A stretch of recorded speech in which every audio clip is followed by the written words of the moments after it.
Kejati Sumsel berhasil memulihkan kerugian negara juru perkara tindak pidana korupsi terkait penguasaan sama pemanfaatan tanah negara oleh PT Sentosa Mulia Bahagia sebesar 10 miliar 500 juta rupiah yang sisanya bakal dibayar secara bertahap juru kurun waktu 12 bulan.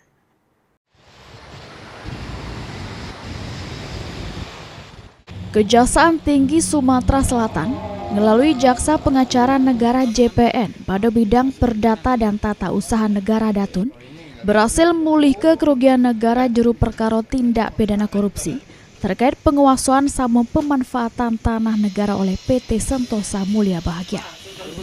Yang berdasarkan perhitungan BPKP Sumsel, total kerugian negara dari perkara ini mencapai 127,2 miliar rupiah.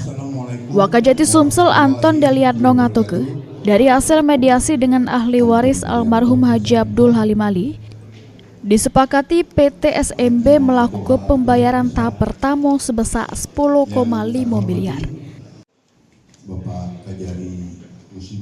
Tahapan pembayaran atas sisa kewajiban sebagaimana dimaksud pada yang butir kedua tadi dilakukan dengan nilai paling sedikit 9 miliar 690 juta rupiah sampai dengan nilai kewajiban pembayaran pihak kedua dipenuhi.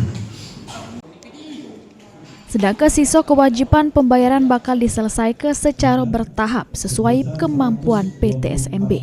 Jadi waktu paling lama 12 bulan, terhitung sejak pembayaran tahap pertama dilakukan.